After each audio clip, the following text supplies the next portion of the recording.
What is the cash flow for the property that has a monthly reported revenue of $1,500 per month, annualized?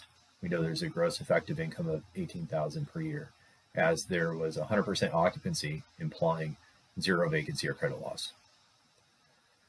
The monthly utility expense is $90 for the owner. Annualized, there's a utility cost of $1,080. Insurance was $1,000 for the year. Payments on the building were $9,400 for the year. Of that $9,400, $4,915 went towards paying of interest. The remaining of difference is loan pay down or principal repayment. $250 for advertising expense, $775 for maintenance, and depreciation was $2,300 for the property, with additional depreciation of $925 for a heating and air unit that was purchased this year. There was a total capital expenditure for this unit of $3,500.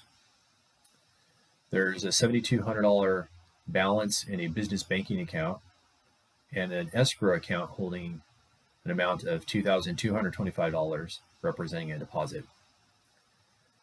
The land value is $34,000, and the building is valued at $108,000, with an outstanding loan balance of $78,250. Property taxes for the year are $1,525, and the owner paid an income tax of $12,500. So how do we calculate the cash flow? So what we want to know about the cash flow is, what are our funds coming in, and then what are the total expenses we had to cover?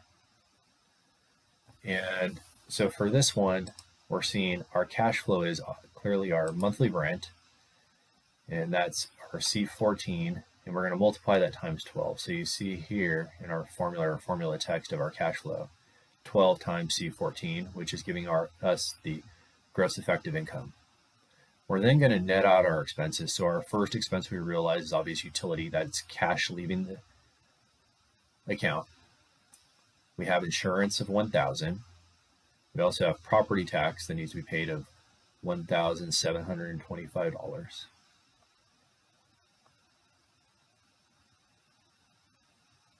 Additionally, we have advertising expense of $250, maintenance of $775, depreciation of $2,300, as well as we have a few other expenses going forward.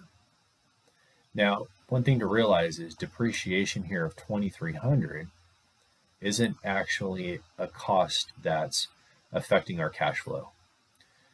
Remember, this is a non-cash item, so it's not money leaving the account.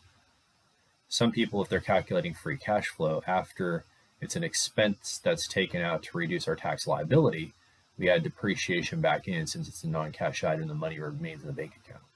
But we don't need to consider that expense right now. We do also have to account for two other costs, which is our total debt service and our HVAC expense. So before, when we were allocating our annual expenses, we have to consider the capitalization of this total $3,500. We capitalize depreciation amount of $925, but what's actually happening here is we have a total cash out this year, realistically, of $3,500. We're not able to pay the company that installed our heating and air unit for $3,500, only $925 this year. We had to pay or write a check of $3,500, hence it's a cash outflow.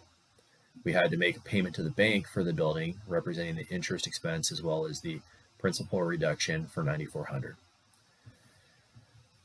We then go back in and recognize our other expenses that we netted out, which are our operating expenses of maintenance, advertising, tax, insurance, and utility. Again, we don't back out for depreciation because depreciation is a non-cash item.